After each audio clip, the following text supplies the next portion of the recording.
Bueno, otra vez, buenas tardes a todas y a todos por venir. Gracias por estar acá. Mi nombre es Lorena Echeverri, ya me conocen de otros episodios como la clase de bienvenida y algunos son gente que viene a los horarios donde yo estoy en el curso, así que no me voy a presentar mucho. Simplemente comentarles, sí, que yo coordino el grupo GEMA del Instituto de Computación, el grupo de gestión de datos, modelado y análisis, del cual también es parte Sebastián, que fue el que dio la charla la semana pasada, que no fue la semana pasada, sino fue la semana antes de los parciales, la semana anterior sobre gestión de datos. Y yo voy a retomar un poco algunos de los temas que Seba dejó planteados, y me voy a centrar más en algo que doy a llamar aspectos éticos de la gestión de datos, pero van a ver que es un montón de cosas relacionadas. Y tengo una primera pregunta para arrancar esto. Esto va a ser con mucha pregunta, la charla de hoy. Y la primera pregunta que quizás ustedes se hicieron es ¿por qué vamos a hablar de ética y gestión de datos? ¿Por qué estas dos cosas juntas? ¿Qué les parece? Sí.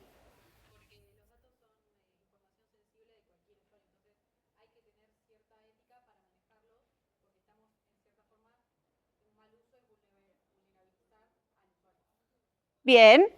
Acá la compañera habla de vulnerar usuarios, de mal uso, de que los datos representan a las personas en cierta forma. Bien. ¿Alguien más se le ocurre alguna cosa?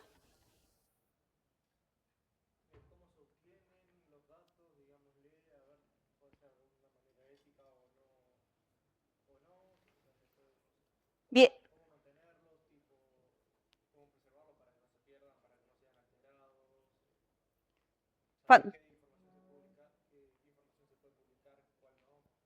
Buenísimo. Y acá el compañero de lo que habla son de aspectos de los procesos de adquisición de los datos, de cuidado, de resguardo de los datos y todo eso que también tiene ciertos resguardos éticos. Todo eso es parte de lo que vamos a hablar hoy, pero además yo quiero como hacerles reflexionar acerca de nuestra práctica como personas que consumimos aplicaciones y que usamos servicios y de nosotros como personas que hoy o mañana vamos a desarrollar este tipo de soluciones.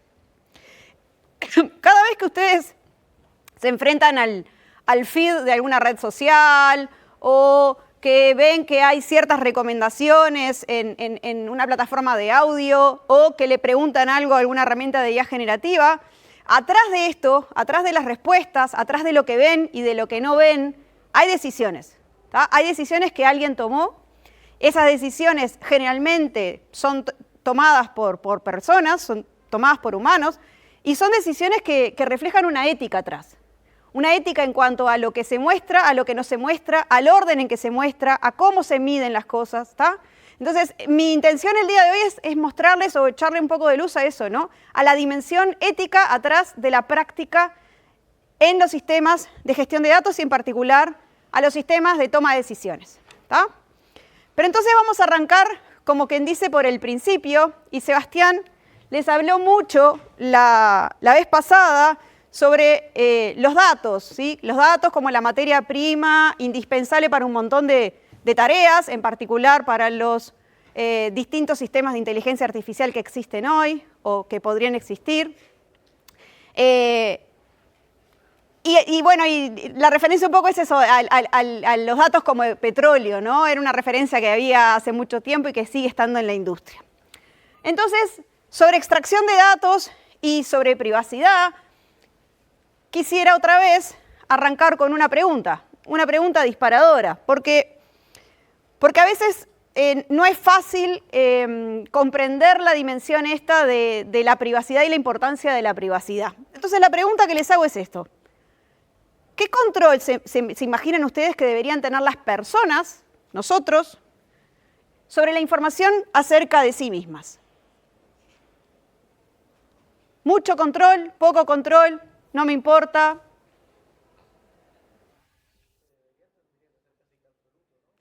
¿A vos te parece que tendrías que tener control absoluto? Sí.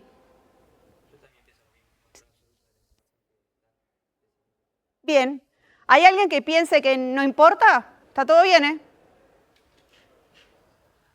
Nadie piensa que no importa. Bien, bueno, entonces la charla de hoy va a ser fácil. Están todos convencidos de lo que les vengo a contar. Bueno, sería deseable en un mundo ideal donde las personas deberíamos tener un control total sobre la información que se conoce y la información que generamos sobre nosotros, pero eso lamentablemente no es así. ¿Tá? Y quiero entrar a mirar un concepto que es el concepto de dato personal y el de la huella digital. ¿Ok? Los datos personales van más allá de nuestra cédula, de nuestro nombre, de nuestra dirección. Hoy en día que andamos interactuando todo el tiempo con sistemas informáticos, ¿tá? Y que andamos muchos de nosotros con un teléfono arriba, estamos todo el tiempo generando datos. Y esa cosa que voy a pelear con Sebastián sin que Sebastián esté acá, me hubiera gustado que estuviera acá, pero no. Esa cosa que Sebastián le veía el lado positivo, y que sin duda tiene un lado positivo, también tiene una contracara que no es del todo fácil de gestionar. Y es que nosotros como usuarios vamos dejando huellas, vamos dejando una traza de nuestras actividades cada vez que interactuamos con estas plataformas, cada vez que hacemos cosas, ¿sí? En estos sistemas digitales. No solo, además, generamos datos como concretos. A ver, voy a probar el puntero. ¿Acá es que lo uso? Ay, no me anda. No se ve en la pantalla, ¿no? Bueno.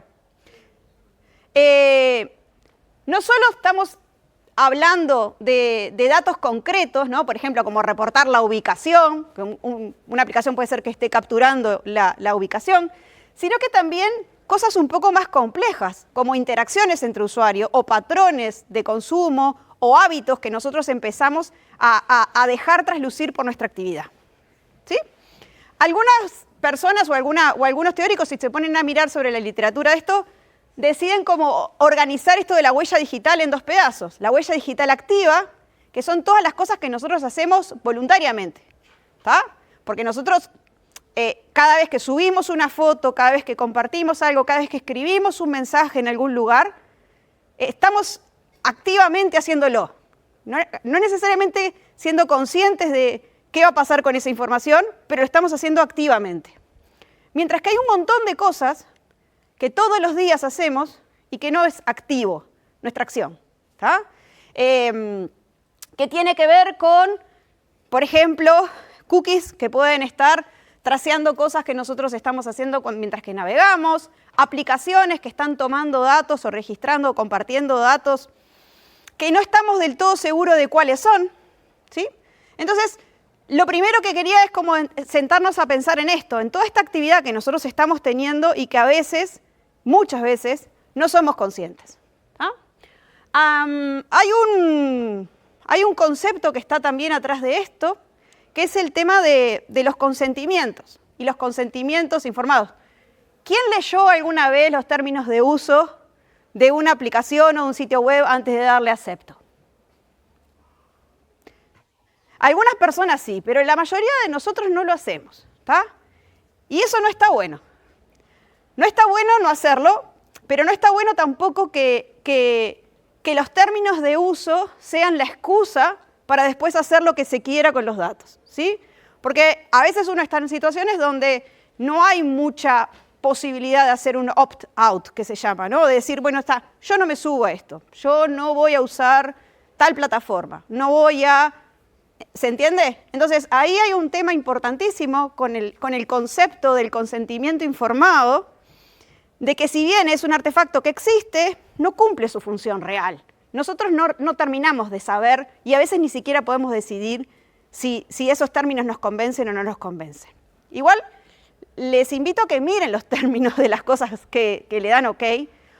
Muchas veces se van a sorprender, por ejemplo, acerca de que si pasa algo, en qué jurisdicción uno tiene que ir a litigar, ¿no? Por ejemplo, no sé, si uno tiene un problema con Google hoy o mañana, el derecho que rige para dirimir cosas es el derecho de California, no es el derecho de acá, etcétera, etcétera, etcétera. ¿Está? Entonces, el tema de los consentimientos con respecto a nuestros datos es un tema que es bastante delicado. Esto es general. En Uruguay, porque bueno, acá hay marcos legales, en Uruguay tenemos un marco de protección de datos que está centrado en una ley que es del 2008, que es la Ley de Protección de Datos Personales. Por favor, levanten la mano quien sabía que esto existía.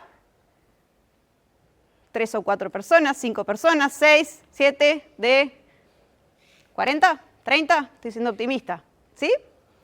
La Ley de Protección de Datos Personales nos rige, ¿sí? Sobre todo a todas las organizaciones que custodian o que tienen manejo de datos a nivel nacional, ¿sí? Y hay una organización, una agencia, que es la Unidad Reguladora de la URCDP, la Unidad Reguladora y de Control de Datos Personales, que es la entidad responsable de custodiar, por ejemplo, el registro de cuáles son todas las bases que hay a nivel local, etcétera, etcétera, ¿sí? Pero todo esto es a nivel local, es con respecto a las responsabilidades que tienen las empresas o las organizaciones uruguayas, y no tengo muy claro si es de todas las que operan en Uruguay en realidad, ¿tá? Las que operan en Uruguay no necesariamente se amparan en esto porque algunas pueden decir, bueno, sí, pero mi almacenamiento no está acá o mi responsabilidad no está acá. ¿Ok? Entonces, eso también es algo importante porque desde el punto de vista legal, como ciudadanas y ciudadanos, estamos bastante indefensos con respecto a estas cosas, ¿sí? Más allá de eso, a nivel local, les digo, está esta institucionalidad que además fue bastante pionera dentro de América Latina, y hay además, yo creo que una razonable cantidad de información y de cursos, ¿tá? En particular en AGESIC, que es la Agencia de Gobierno Electrónico, hay una sección de cursos de ciudadanía digital, puse 2, hay muchos, ¿tá? Que son cursos online, gratuitos, autoadministrados sobre distintos temas. En particular, hay uno, que es este que está acá, sobre huella digital, privacidad, manejo de riesgos, y ahí hay un montón de recomendaciones prácticas para la vida de las personas acerca de cómo hacer para que esto sea un poco menos invasivo. ¿Ok? Igual yo creo que el problema más grande no está en los datos que nosotros compartimos en un entorno local, sino que está en los datos que compartimos en plataformas internacionales. Y ahí aparece un concepto bastante interesante que, bueno, no estamos discutiendo mucho, pero a veces cuando uno le empieza a hablar a la gente y le empieza a hablar todas estas cosas, la gente le dice, che, pero la privacidad ya fue, eso ya fue, o sea, a nadie le importa su privacidad. Y bueno, me alegra que por lo menos nadie lo dijo fuerte y claro acá, sino más bien todo lo contrario. Entonces hay temas cuando uno empieza a pensar en los datos que quedan afuera. Ay, ¿qué pasó? Ah, tengo animaciones. Y cuando uno empieza a publicar datos afuera y empieza a publicar datos en las redes sociales, lo que empieza a pasar con esta huella digital, y sobre todo con la huella digital activa, es que uno a veces empieza a decir, bueno, pero esto que yo publiqué, capaz que no me conviene en realidad haberlo publicado, ¿no? Y empieza a haber como unos actos de autocensura. Por ejemplo, no sé, hay gente que recomienda, bueno, si vas a ir a buscar un trabajo, capaz que te conviene limpiar un poquito tu perfil de redes sociales, porque está bastante probado de que hace muchos años las personas que contratan gente van a mirar los perfiles de las redes sociales de la gente. Bueno, la mala noticia es que capaz que no es tan bueno eso de estar limpiando el perfil, porque no hay un perfil que uno diga está bien o está mal, ¿sí? Hoy en día estamos todos en la lupa, tanto por presencia como por ausencia, y eso genera unos tiempos complicados para nosotros en cuanto a la interacción en estos mundos de las redes sociales. ¿Qué cosas yo publico que hoy y mañana me pueden perjudicar? No sé. ¿Qué cosas yo digo que hoy y mañana me pueden perjudicar? No sé. Perdonen el tono así como apocalíptico, pero bueno, yo soy de las personas que cree que las redes sociales hay que bajarlas, hay que desarmarlas, que son una mala idea, ¿está? Y bueno, y es desde esa vereda que hablo.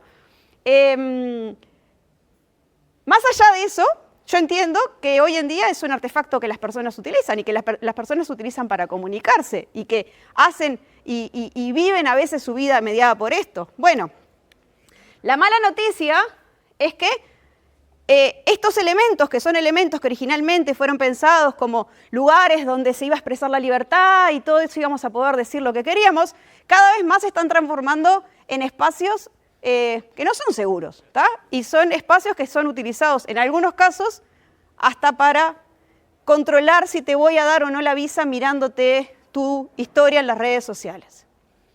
Entonces estamos en un momento o en momentos de la humanidad donde esos datos que generamos a veces no sabemos muy bien dónde pueden terminar, ¿sí? Creo que con esto termino la parte apocalíptica de la charla y empieza a levantar. Pero hay además está empezando a haber mucha preocupación a nivel de la opinión pública, de las comunidades y a nivel de investigación también sobre los efectos que esta sobreexposición en las redes sociales tiene en la gente, ¿tá? Cómo empiezan a afectar el comportamiento de las personas y cómo hay gente que por miedo a que lo graben, por miedo a que lo filmen, por miedo a que se rían de ellos o les hagan bullying, dejan de hacer cosas en la vida real, ¿sí? Y es, no sé, a mí me parece que no está bueno que pase eso, ¿sí?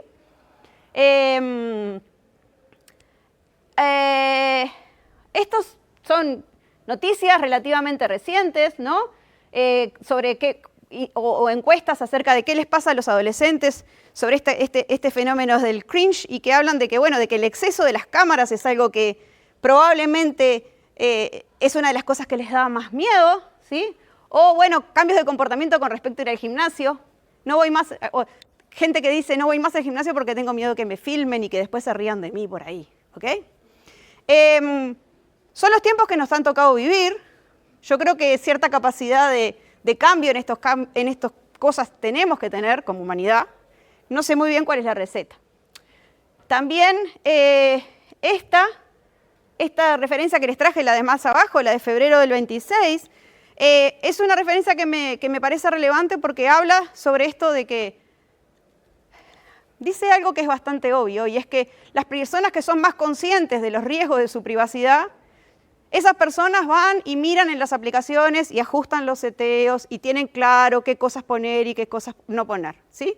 Y que siga habiendo personas así y siga habiendo personas que no está muy claro si es que no les importa o no saben y mantienen como esos seteos por defecto. Es una caricatura de lo que dice el paper, pero el paper va medio por ese lado y es relativamente reciente, por eso lo traigo. O sea, sigue pasando eso.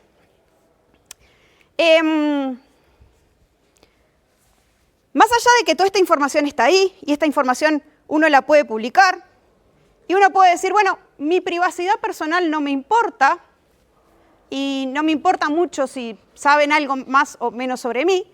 Hay otro fenómeno, del cual también habló Sebastián, que sí podría ser más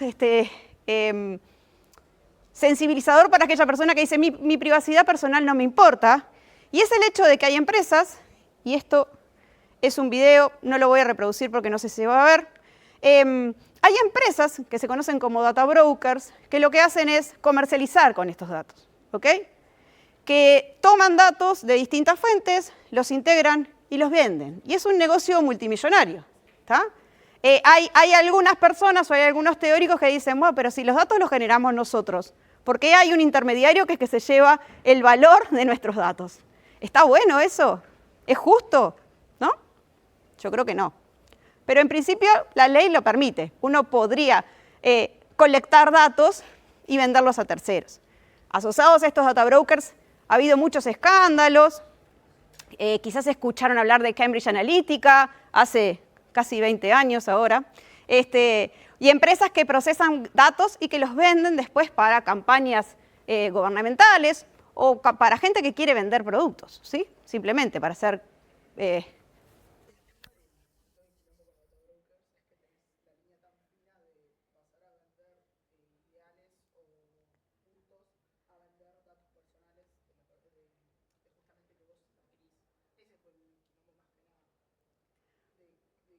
Vos decís que...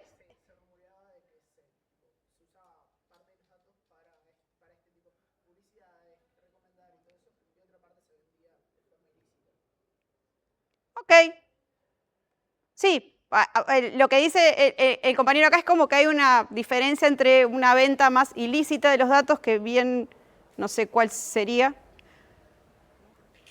¿Cómo le pones la línea entre lícito e ilícito? Ok.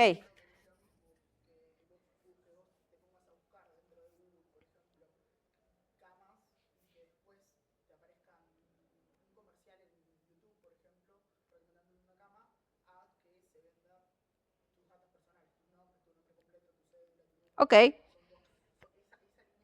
ok, bien. Él plantea como que la diferencia entre vender los datos personales y vender metadatos o datos más agregados asociados al comportamiento de alguien. Es una linda discusión, ¿tá? Y bueno, la idea es que en la medida de lo posible podamos intercambiar, ¿no? Entonces, bueno, esto es lo que llegaba hasta acá era, bueno, con esto de que hay un montón de datos disponibles sobre nosotros, hay algunos que son más evidentes, otros que son menos evidentes, es difícil saber qué control tenemos sobre esos datos, ¿sí? Y eso plantea ya un montón de dilemas éticos. Pero después viene un segundo ingrediente, y es que si nosotros estamos hablando de datos en sistemas para la toma de decisiones, nosotros lo que vamos a querer hacer, o quien fabrique estos sistemas lo que va a querer hacer, es construir una representación de la realidad a partir de datos. ¿Ok? ¿Por qué? Porque los sistemas de información lo que manejan son datos. Y en este proceso de construir una realidad o una representación de la realidad a través de los datos, les dejo como un par de preguntas para empezar como a conversar. ¿Cómo son esos procesos que van a transformar esos datos? Que esos datos pueden ser la página en la que hice clic, no sé, cuántos segundos estuve mirando tal video, ¿no? Esos son los datos que alguien puede capturar en una pantalla. ¿Cómo se transforma eso en información, en categorías, en decisiones, en métricas? ¿Tá? Y más importante aún que eso, ¿qué cosas cuando se diseña el sistema decidimos hacer visibles o no visibles, medibles, relevantes? ¿Sí? La siguiente slide me quedó desordenada, así que la voy a pasar para adelante y vamos para acá. Vamos a pensar un poco en ficticiamente, porque no sabemos muy bien, pero supónganse que ustedes tuvieran que diseñar el sistema de recomendaciones de Spotify. ¿Sí? Si le dijeran, diseñame el sistema de recomendaciones, ¿qué les parece que usarían? ¿O qué les suena que tienen que usar? ¿O que pueden usar?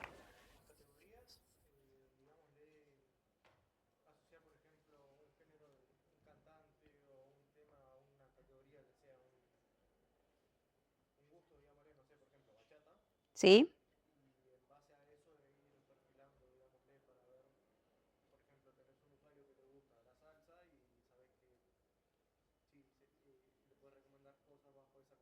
Bien.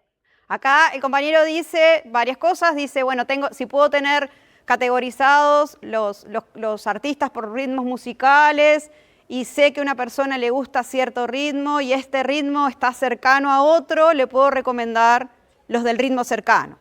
Bien, pero sobre la persona, para construir ese recomendador, ahí hablaste de las categorías y de los artistas. ¿Qué tenés que saber de vos? Sí. El tiempo que se pasó consumiendo, puede ser. ¿Qué otra cosa podría ser? Los géneros que más consume o los artistas que más consume. ¿Qué otra cosa puedo registrar? Si le puso me gusta o no.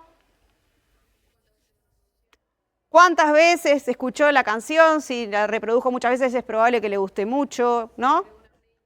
Si le agregó una playlist. Y ahí empiezo a modelar cosas que tienen que ver con el comportamiento. ¿Cuántos segundos estuvo en una canción? Capaz que no le digo me gusta o no me gusta, pero la escuchó 2 segundos y la cambió y eso podríamos interpretarlo como que no le gustó. ¿O no? ¿Qué es lo que no puede registrar por ahora Spotify?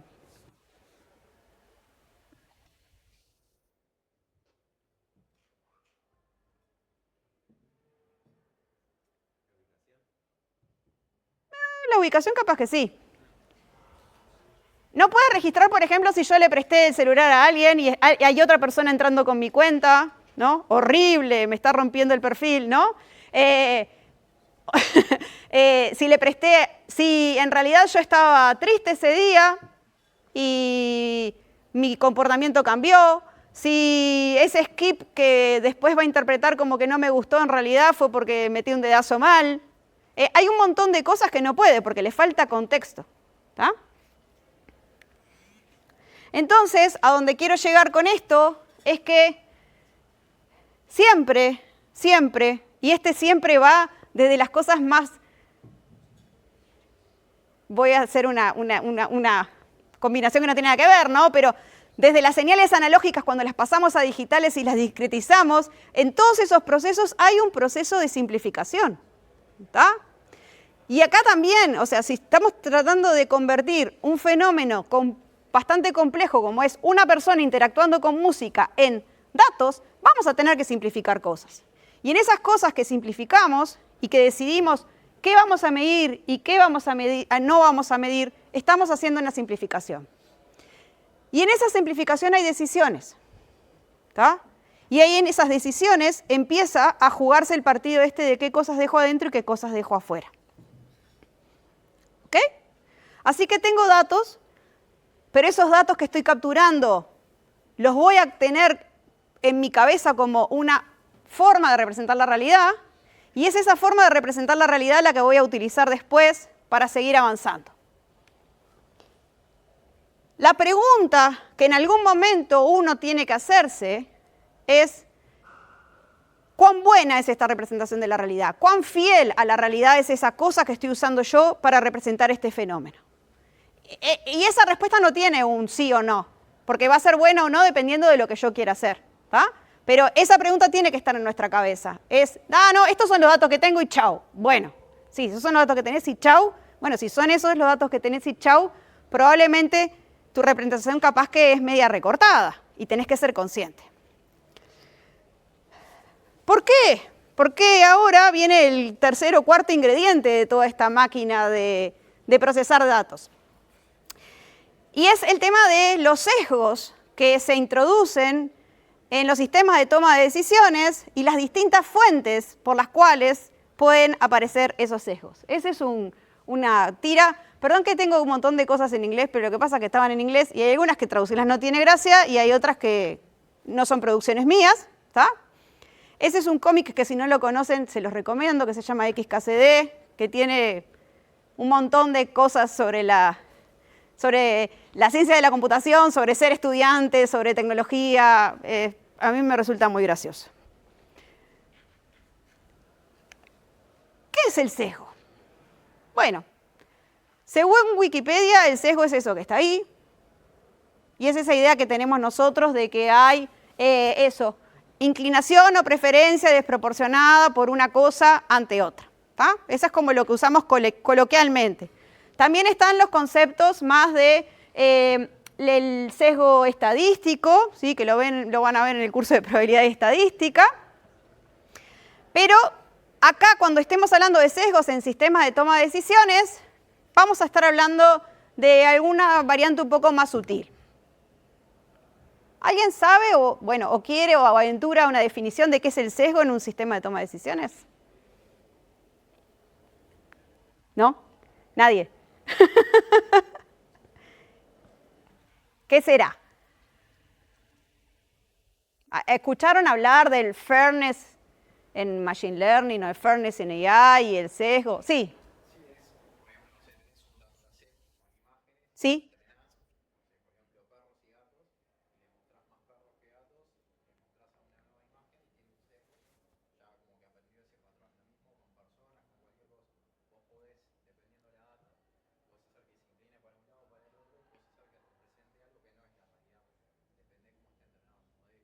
Bien. El compañero acá adelantó un montón de cosas de algunos de los aspectos que vamos a ver. Habló de sistema de Machine Learning, habló de entrenamiento, habló de un sistema clasificador de perros y gatos, habló de que el sistema clasificador de perros y gatos no recibía suficiente cantidad de alguno de los dos bichos y entonces funcionaba mal. ¿Ah? Y ese es un tipo de sesgo que es lo que vamos a conocer como sesgo algorítmico. ¿Tá? Pero en los sistemas de toma de decisiones hay muchos sesgos involucrados. Esta definición que dio él, que es la que está allá abajo de sesgo algorítmico, se entiende como aquellos errores que un sistema, se dice algorítmico en general, pero es para los sistemas de machine learning, aprendizaje automático o AI generativa eventualmente, cuando tienen errores sistemáticos que perjudican a un grupo frente a otros. ¿Ah? En el caso que decía el compañero, capaz que anda peor mi clasificador para los perros que para los gatos, los perros son los perjudicados. ¿Tá? Por ahí atrás hay una mano levantada.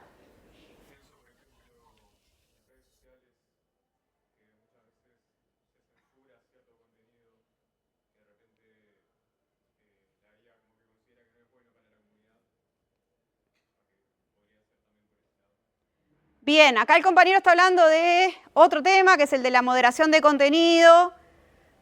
Habla de censurar ciertos contenidos que no se consideran adecuados.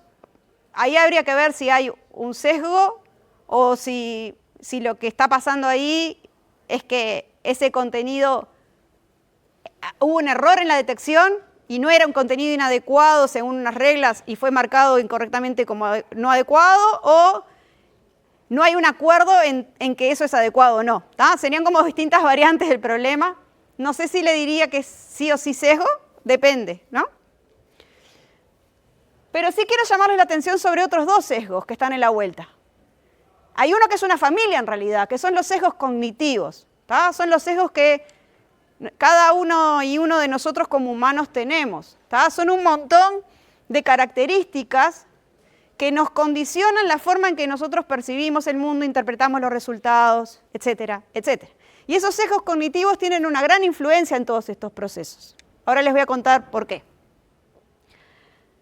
Y este sesgo que está acá, el sesgo de muestreo, está relacionado con lo que decía el compañero de los perros y los gatos y con los ejemplos que les ponía Seba de los perros esos que parecían mopa o los otros que parecían donuts. Imágenes de poco representativas, ¿sí? Por ejemplo, si estoy entrenando imágenes poco representativas del universo. ¿Tá? Entonces, si yo tengo una muestra que no es muy representativa del universo, mi máquina no va a saber generalizar muy bien. Entonces, estas son como tres familias de sesgos. Me voy a concentrar un poquito en los sesgos cognitivos, pero antes necesito hacer un breve repaso de este proceso, porque si no, no me entienden por qué estoy hablando de datos y de sesgos. ¿Tá? En un sistema tradicional de aprendizaje automático supervisado, ¿tá? En el aprendizaje supervisado, lo que tengo son datos de entrenamiento para los cuales yo sé la respuesta que mi sistema tiene que dar. ¿Tá? Sistema más simple, sistema clasificador. Y acá tenemos un clasificador que en lugar de perros y gatos, clasifica y separa manzanas de bananas. ¿Tá? Entonces yo quiero hacer una máquina que si yo le presento una foto de una fruta, me diga si es una banana. Si le presento una foto, me diga si es una banana o una manzana. ¿Tá? No sé si es una fruta o qué. Le doy una y me dice si es una de esas dos. En ese caso, yo supongo que tengo un conjunto de datos de entrenamiento, y eso quiere decir un conjunto de fotos de manzanas y de bananas, que cada una dice, esto es una manzana, esto es una banana, etcétera, etcétera. ¿Tá? Luego hay un proceso donde hay un modelo que alguien decidió que tiene cierta forma, y ahí hay toda una batería distinta. Si son clasificadores y son clasificadores de imágenes, el estado del arte son las redes neuronales, pero antes se usaban otras cosas. ¿Tá? Hay alguien que agarra y dice, bueno, voy a usar esta red con esta arquitectura. ¿Tá? Después que alguien dice eso, bueno, entrena la red, y después que entreno la red está pronta para ser usada, le puedo dar una banana que nunca vio y que no esté etiquetada, y si todo sale bien me va a decir, es una banana. ¿Tá? El asunto es que en todo este proceso de allá arriba, en el proceso verde de allá arriba, los sesgos de los humanos, los sesgos cognitivos, pueden estar metiendo errores en nuestro sistema. Y un punto que es muy importante y que tiene que ver con la calidad de los datos que les decía Seba es en la parte de la recolección y etiquetado de los datos de entrenamiento. ¿Está? ¿Por qué? Porque los humanos tenemos un montón de sesgos que nos pueden inducir, por ejemplo, a elegir ciertos ejemplos y no elegir otros, a buscar ejemplos que confirmen nuestra hipótesis previa, a truncar el espacio ese de posibles datos, y a veces esas cosas las hacemos sin darnos cuenta. ¿Está? Estas slides son tomadas de una clase, si tienen ganas, les recomiendo el video entero, de Margaret Mitchell. En esa época trabajaba para Microsoft, es una investigadora que hace años que trabaja en estos temas. Y bueno, y ella hace como todo este raconto de algunos de los sesgos cognitivos que los humanos tenemos y que podemos estar afectando. ¿Está? Bueno, el de confirmación es alguno bastante común, ¿está? Que es eso, o sea, nosotros venimos con hipótesis, nosotros suponemos que el fenómeno se va a comportar de esta manera y a veces tenemos la capacidad de encontrar evidencia donde no la hay que confirme esa cosa que nosotros creíamos. Y eso está bastante documentado que es así. ¿Ok? Entonces, el sesgo algorítmico que tiene que ver con esos errores sistemáticos del software, muchas veces tiene causas en el sesgo que viene con los que vienen los datos, y esos sesgos de los datos muchas veces tienen que ver con nosotros los humanos que estamos en el medio. ¿Tá?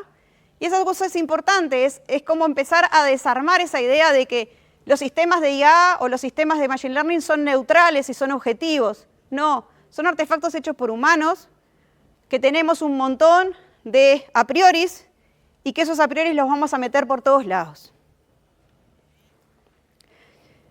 No voy a entrar en detalles en esto, pero el sesgo algorítmico es un fenómeno que se conoce, es un fenómeno que a priori no se puede eliminar, ¿tá? Y que lo que se trata de hacer es de mitigarlo.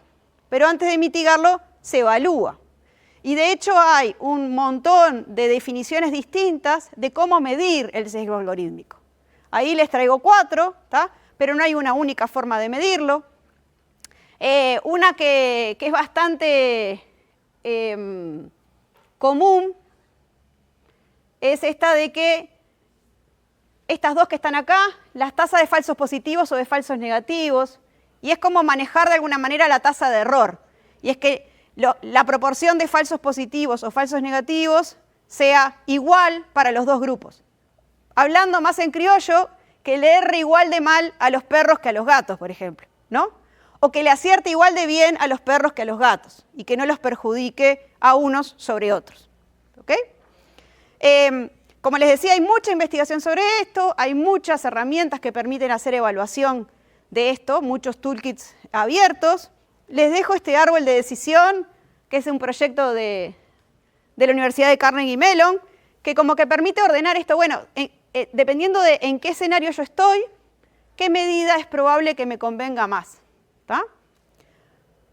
Pero otra vez, si yo estoy en un proyecto de Machine Learning y hago un algoritmo, alguien va a tener que decir, bueno, el grupo privilegiado, los grupos que querés considerar son estos. Si estamos hablando de perros y gatos es fácil, pero imagínense que estamos en humanos. ¿Cuáles son los grupos que yo quiero considerar, sobre los cuales quiero medir que mi algoritmo es justo? ¿No? Alguien podría decir, bueno, hombres y mujeres. Bueno, está. Pero bueno, si yo quiero empezar a mezclar otros criterios, ¿no? Lo que se llama la interseccionalidad. O género más raza, más, no sé, lugar geográfico donde vive de la ciudad. Depende del sistema que esté haciendo. Bueno, ahí ya también hay decisiones de cuáles son los criterios que voy a tomar y cómo lo voy a medir. Y ahí otra vez estamos los humanos y otra vez está la ética. Esto del sesgo, más allá de estos cuentos que les estoy haciendo, está hiperdocumentado en sistemas en estos últimos, no sé, más de 10 años. ¿Tá? Algunos ejemplos. Este es un ejemplo de sistemas predictivos en educación. Hay un montón de literatura tratando de armar sistemas predictivos que logren predecir cuando un estudiante entra a la universidad si se va a recibir o no, si va a abandonar o no. a la universidad o al secundario o a donde sea. Este ejemplo es un ejemplo interesante por varias razones. Es un sistema que creo que todavía está en uso en el estado de Wisconsin. Ahí está el link al software, se usa en varios lugares de los Estados Unidos, y este software lo empezaron a analizar y se dieron cuenta de que el modelo es bastante malo, ¿tá? Casi 3/4 de las predicciones que hace son erróneas. Lo que trata de predecir es si una persona se va a recibir o no, si va a terminar o no el secundario o no va a terminar el secundario. A tiempo, perdón. Entonces, lo que hay es que predice que un montón de gente va a abandonar, pero de toda esa gente es un subconjunto muy chiquito el que efectivamente abandona. Pero además, lograron demostrar y probar con datos de que las tasas de error son más altas en la población afro y en la población latina, ¿tá? Entonces, además de que le erra peor para ciertos grupos. Y esto debería ser como, bueno, obvio que voy a mirar esto y obvio que voy a medir esto. Pero les traigo otra reflexión acerca de esto, y es, ¿para qué quiero yo, si soy un centro educativo, una cosa que me prediga si una persona se va a recibir o no a tiempo? Bueno, quizás para hacer algún dispositivo, ¿no? Quizás para tener una predicción temprana y decir, che, mirá que esta gente está medio en el horno, hace algo ahora, porque si no, no van a llegar a tiempo. Bueno, supuestamente este sistema servía para eso, supuestamente las instituciones iban y desplegaban dispositivos, pero resulta que en todo el tiempo que estuvieron en producción, no hay una gran variación en las tasas, ¿tá?, de dropout.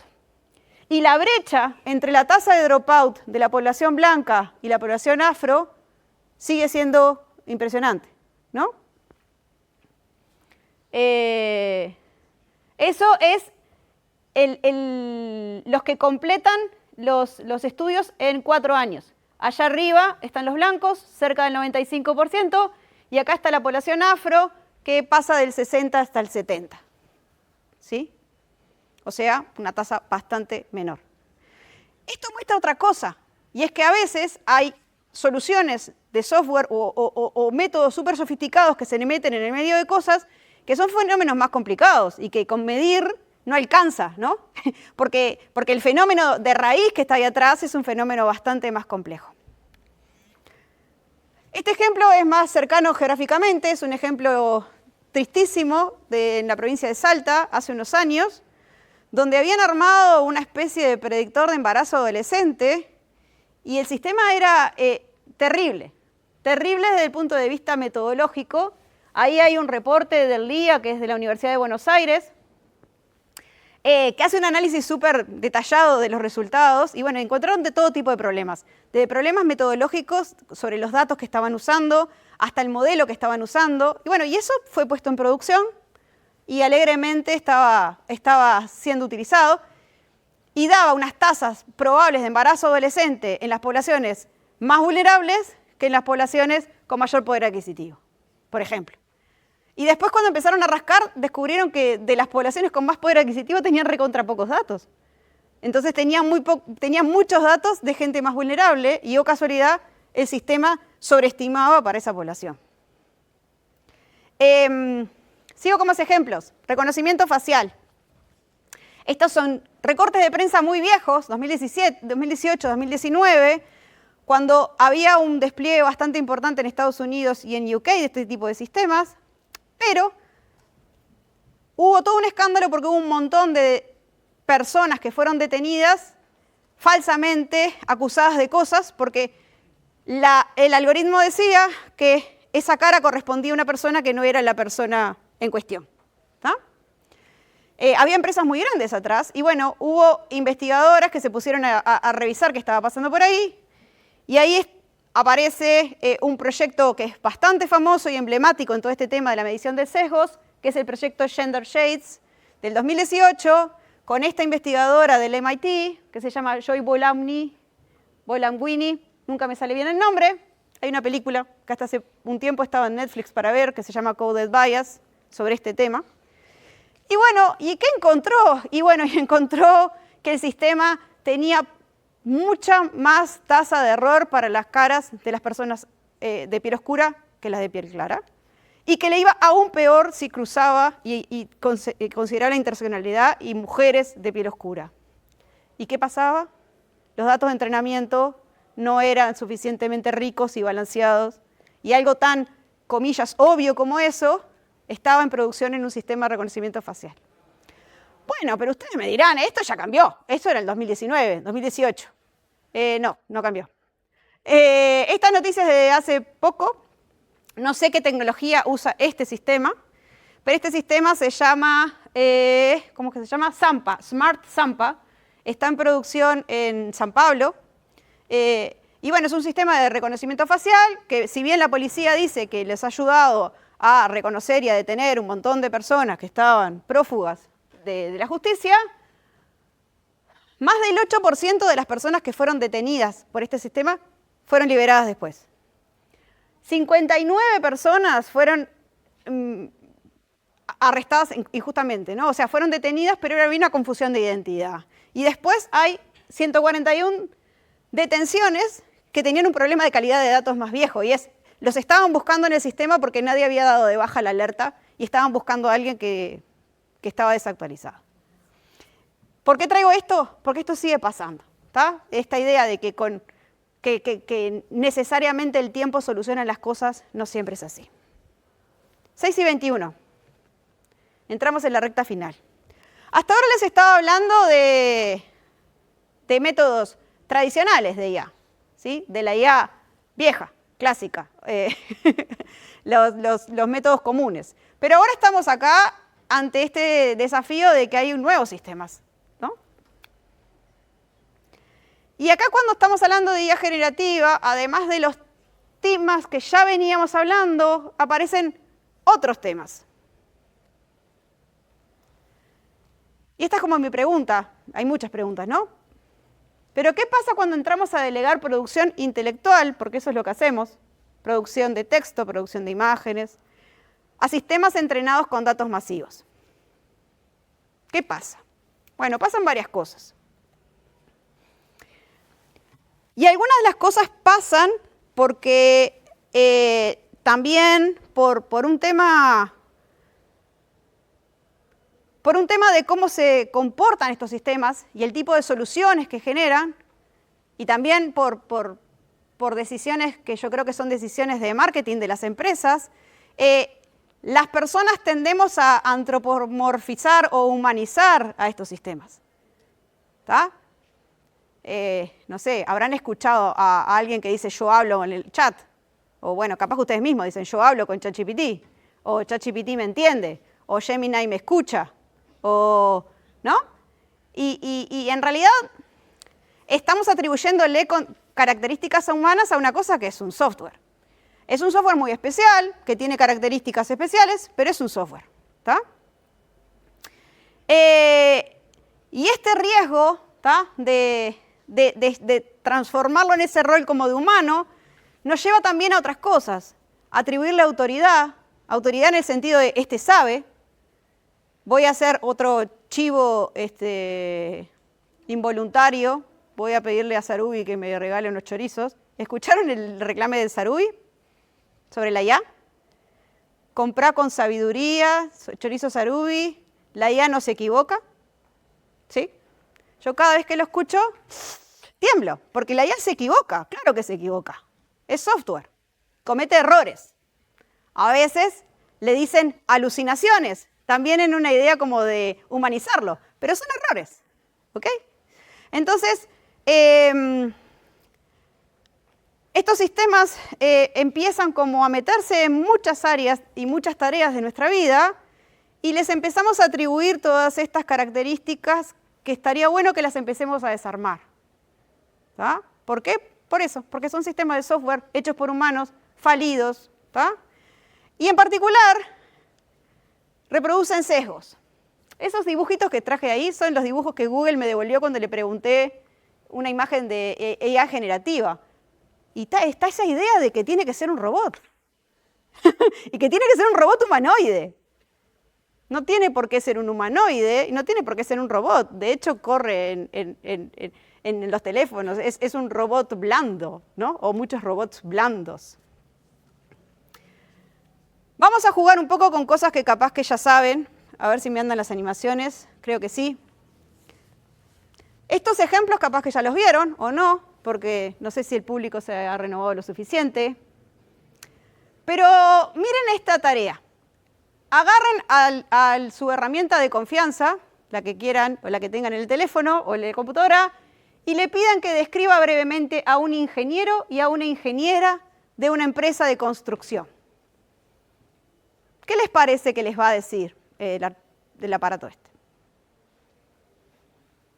¿Alguien tiene alguna sospecha? En realidad capaz que no tengo ni idea que me va a contestar. ¿Eh?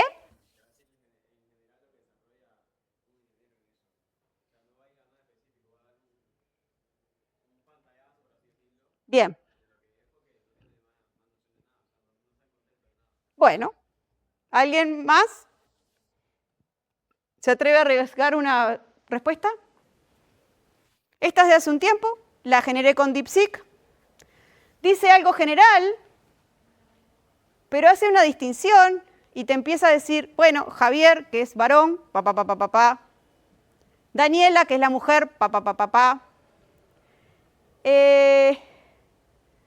Y más o menos dicen lo mismo, pero no. O sea, si uno se pone quisquilloso, hay un sesguito ahí, ¿tá? Porque dicen que ella es analítica y meticulosa, trabaja desde la oficina. Ella no va a la obra, ella va a la oficina. Él sí, supervisa la ejecución en campo con su casco, el señor. Y bueno, ustedes me podrán decir, bueno, sí, es así.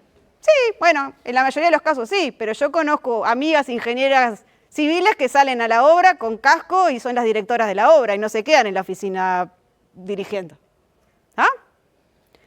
El asunto es que estos aparatos son grandes consumidores de texto, grandes consumidores de lo que existe, de las representaciones del mundo, lo que hablábamos al principio. Bueno, la mayoría de los ingenieros civiles son varones. Entonces aprende que los ingenieros civiles varones hacen tal cosa y las mujeres otra. Y si uno no se da cuenta de que esto está haciendo y que está pasando así, uno empieza como a generar y a reproducir esto y no cuestionárselo. De estos ejemplos de traducciones hay un montón. Y a medida que ha ido pasando el tiempo, las herramientas de traducción automática, algunas cosas las empiezan a resolver y otras no. Supónganse que yo quiero traducir una cosa del inglés al español. El inglés es un idioma que no tiene género, ¿tá? Nosotros en español sí. Entonces, este bicho va a tener que tomar decisiones. Si yo le pido que me traduzca eso, ¿qué hará? ¿El doctor? ¿La enfermera? ¿Y quién cocina las milanesas? ¿El cocinero? ¿Alguien vota por otra cosa? Sí. La cocinera.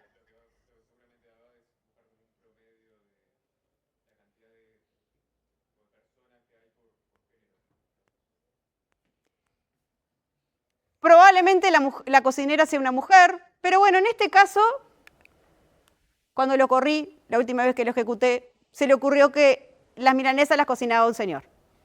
Pero sí, la enfermera es una enfermera y el doctor es un doctor. El traductor de Google, hasta hace muchos años, cuando uno le ponía esa frase solo sin lo de las milanesas, y le decía eso, ¿no? El doctor y la enfermera, perdón, the doctor and the nurse, decía el doctor y la enfermera. Hace unos años, un año y pico, genera todas las combinaciones. Genera todas las combinaciones si pones 2. Si pones 3, ya se dice, no puedo generarte todas las combinaciones de 3 y toma decisiones y cae en el doctor y la enfermera. ¿Ok? Completar frases. La científica presentó su trabajo y, el científico presentó su trabajo y, a ver qué me dice. Y le pedí al chat y, bueno, son parecidas. Los dos presentan su trabajo. La científica responde preguntas, el científico recibe felicitaciones. Es como que me sonrío, porque es como hasta ingenuo, ¿no? Es como, sí, ¿por qué esa decisión y no otra? Y bueno, es una decisión probabilística, es lo que dice el compañero allá atrás. Está basado en datos del pasado. El asunto es, ¿en qué contexto voy a dar yo esta respuesta? ¿En qué contexto voy a usar esto en mi sistema? ¿Lo voy a usar para una tarea, para enseñarle a niños cosas? ¿Qué estoy diciendo de la realidad? Y esas son las reflexiones que nosotros tenemos que tener. Otra cosa relevante es que no todas las herramientas responden lo mismo.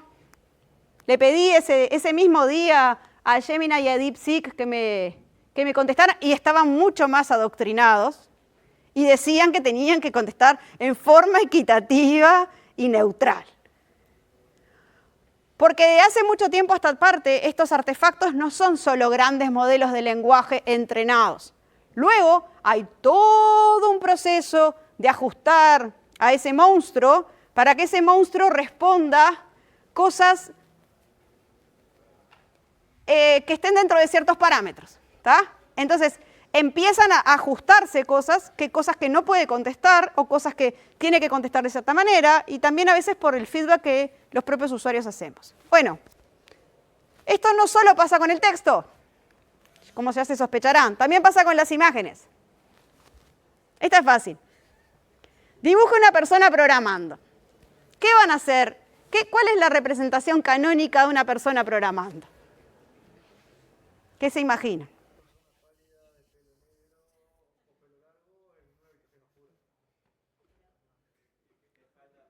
¿Con aspecto de mujer o con aspecto de hombre? Estás muy desestructurado. Más desestructurado que estos artefactos. ¿Qué me dibujaron? Me dibujaron esto.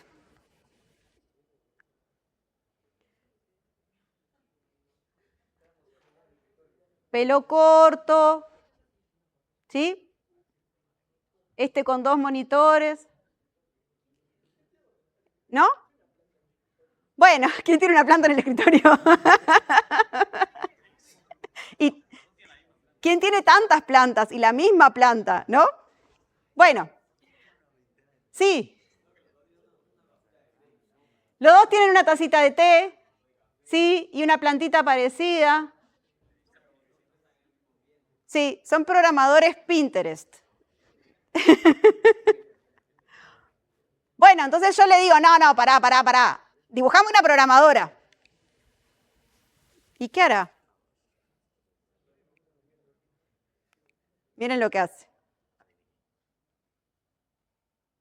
Son las que estaban en el escritorio de al lado de los chiquilines que estaban en la foto anterior.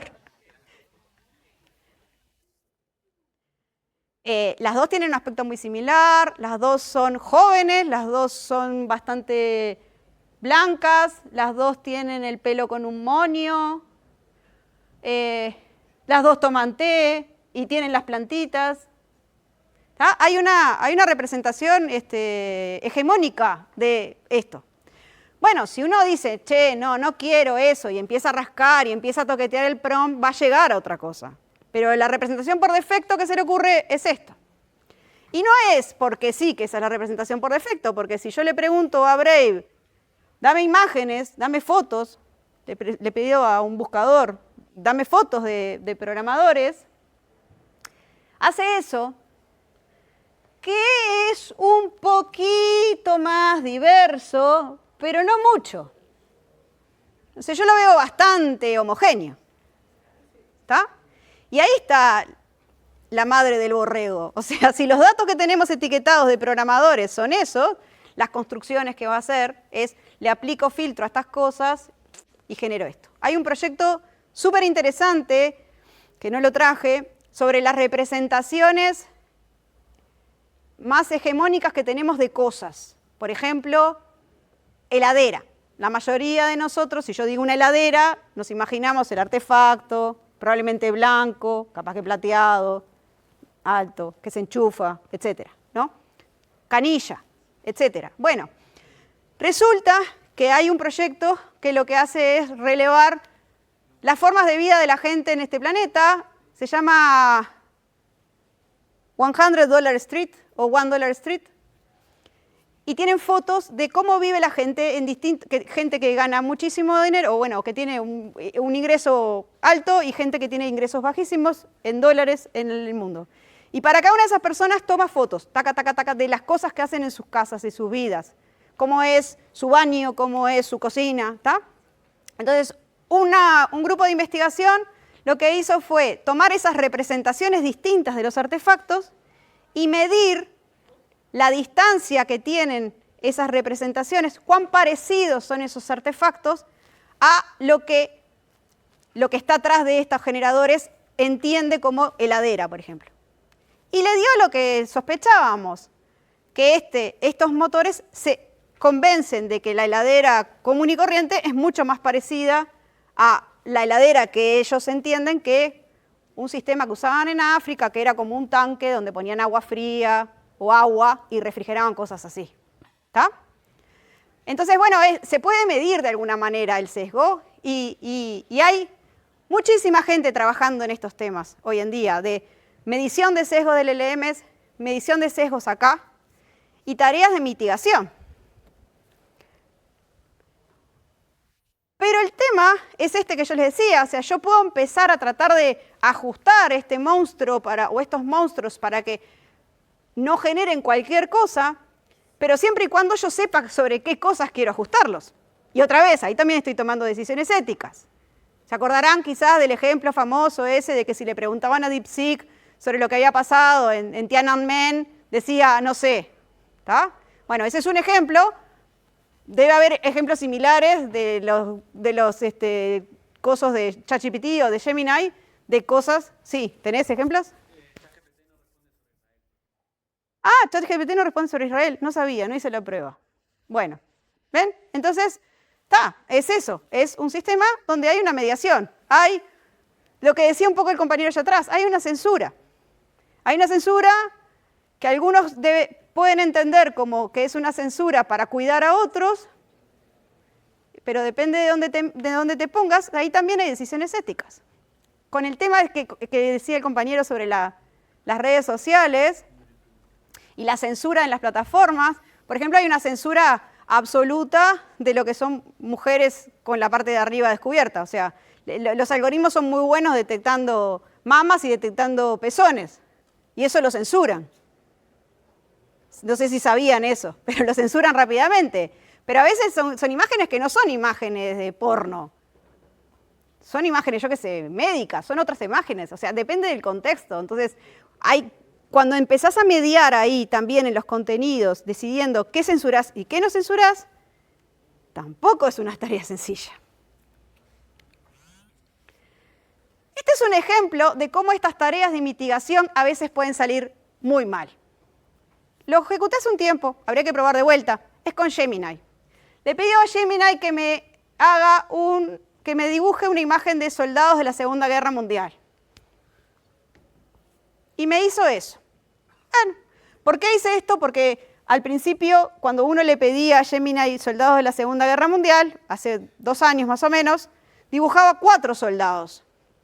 Un soldado con aspecto de alemán, un soldado afroamericano, un soldado alemán afroamericano, un soldado con aspecto de nativo americano, con las trenzas y todo, vestido con uniforme de alemán, y uno que era asiático.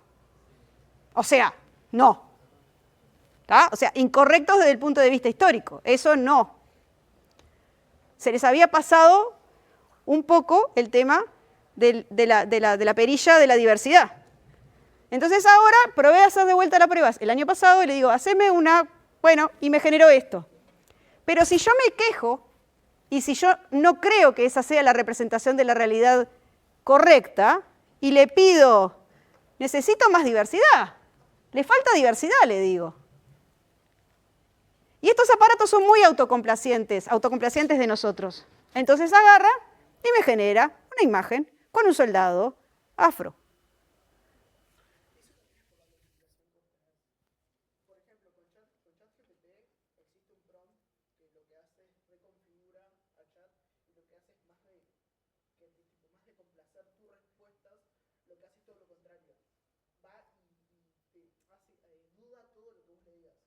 aunque sea el agua es incolora, va y lo duda, hace que lo repienses. Eso va en cómo lo tengas configurado. Bien, lo que dice el compañero es que esas cosas son configurables en los sistemas. Es probable que sí, que ahora lo sean, en hace un tiempo no lo eran, pero la mayoría de las personas no manejan a veces esa capacidad de ajustar o aprender o apagar parámetros, ¿no? Entonces, bueno, estoy tratando de modelar como los aspectos más por defecto. Me quedan 20 minutos para hablar de dos temas importantes, o un tema importante, y cerrar. Hablamos de ética en la gestión de datos. La gestión de datos hoy en día está mediada por estos sistemas de toma de decisiones y por los sistemas de IA generativa. Y no puedo dejar de hablar de esto. Les dije que iba a terminar pum para arriba, pero no voy a terminar pum para arriba, lo lamento, perdón. Y es sobre todos los trabajos no visibles que hay atrás de estos fenómenos de la IA generativa. ¿Tá? Ahí hay un link a una organización que se llama dataworkers.org, que recopila datos y recopila reportes de toda la gente que trabaja muchas veces en condiciones muy mal pagas, ¿tá? Por ejemplo, etiquetando datos, por ejemplo, haciendo monitoreo de contenido en plataformas, en redes sociales, ¿tá? Todos los trastornos que te puede llevar de salud mental, eso, imagínense lo que es estar todo el día expuesto a cosas y tener que decidir esto no porque es muy violento, esto no porque es no sé qué, o sea, está heavy. Hay una plataforma que se llama el Amazon Digital Turk, ¿tá? El turco digital, Mechanical Turk, perdón.